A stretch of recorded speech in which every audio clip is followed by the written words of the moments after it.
Okay, so I have a new fragrance to talk to you about, and it is Fame from Lady Gaga, and it is finally coming out.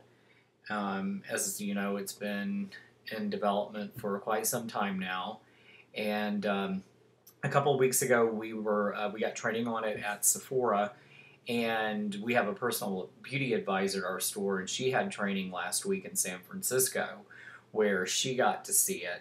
And our training, they're sending us gratis for it, and it hasn't come yet. But at Melissa's training, she got the bottle right away.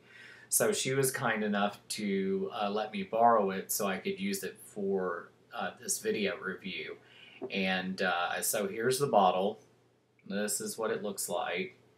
And as you can see, it is a black fluid, which apparently is the first of its kind because it does go on clear. It dries clear, so there's no staining or marking or anything like that. And the cap is like so, which is the claw. And it's funny because, I mean, like from this direction, it looks like two fangs. And then, of course, the others are a little further apart there. So that's the bottle and the bottle right there. And so as far as the notes go, it is Tears of Belladonna, which is a poisonous plant. It's also known as Deadly Nightshade. Crushed Heart of Tiger Orchid with a black veil of incense. Pulverized apricot, and the essence of saffron and honey drops. It also has jasmine sambac in it as well, too.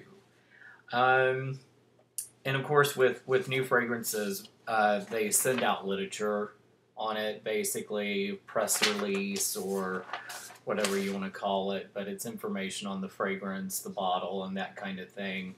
So I'm going to use this to tell you about some of it because it's kind of funny how they write some of this stuff sometimes for, you know, how we're supposed to sell it. So in regards to the Fame story, it says, just as Lady Gaga is a mix of light, darkness, and sensuality, so too is her first fragrance, Fame. The Fame fragrance represents the pleasure and madness, glory and decadence, power and anger, freedom and obsession of Fame. Fame speaks not only to Lady Gaga's millions of little monsters, but also to the young women everywhere who seek to experience new technology and glamour and femininity of an extremely wearable and unique fragrance.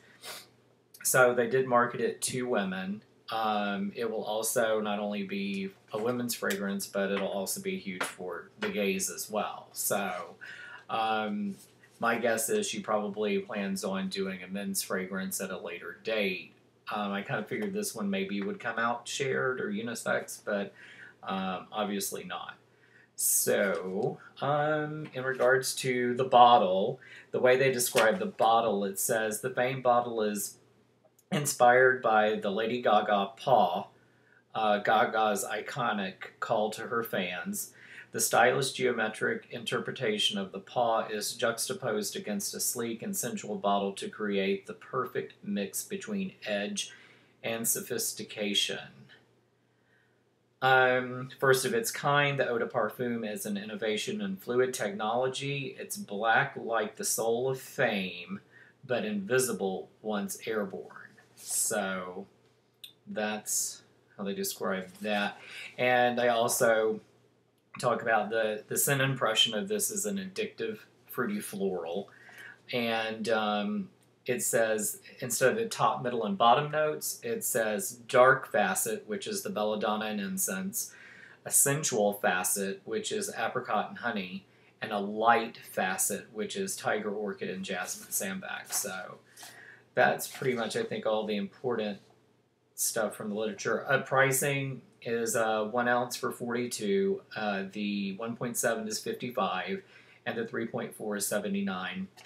It is an eau de parfum, and it is supposed to launch, I believe it's August 21st or August 22nd, and there'll be a huge ad campaign for it, so you'll know it when it's available.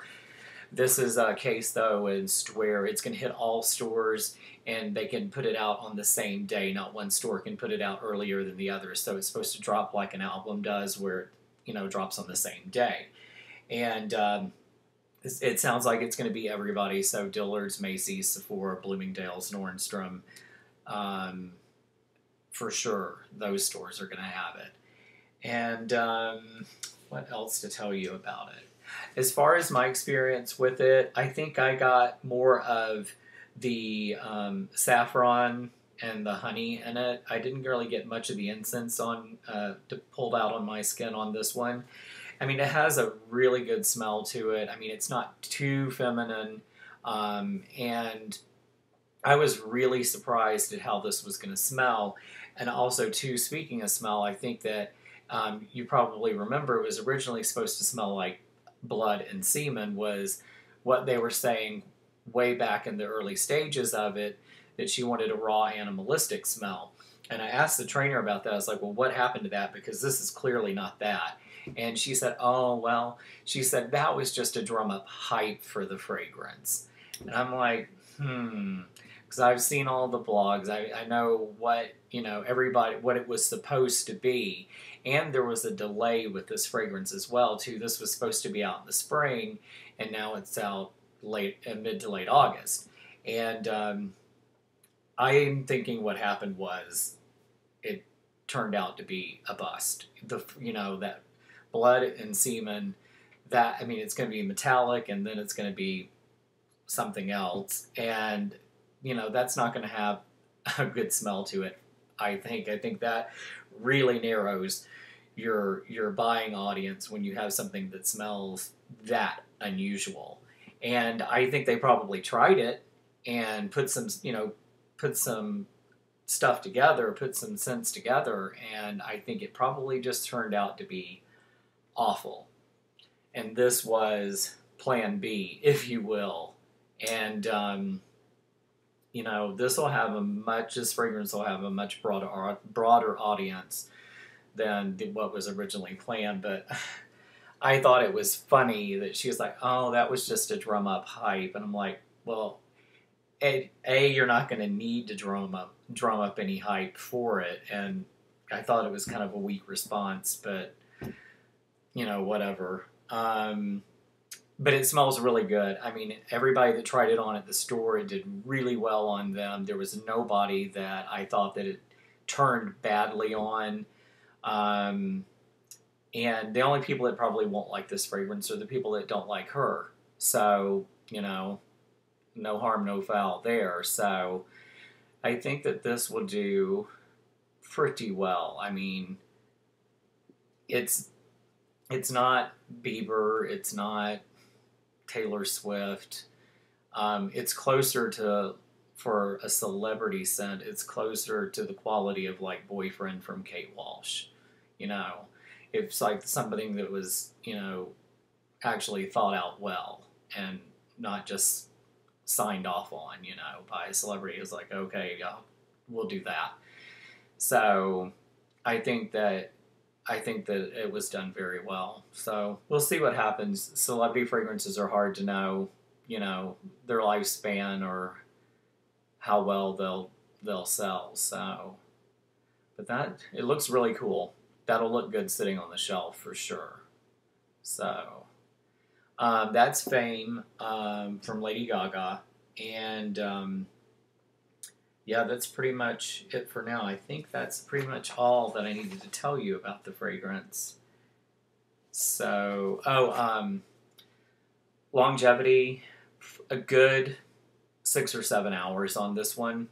It's not doesn't have huge projection to it, but it smells really good on, and it's from beginning to end. It did real well. So there was no awkward part of the fragrance. So anyhow, that's all I have for now, and as always, thanks for watching.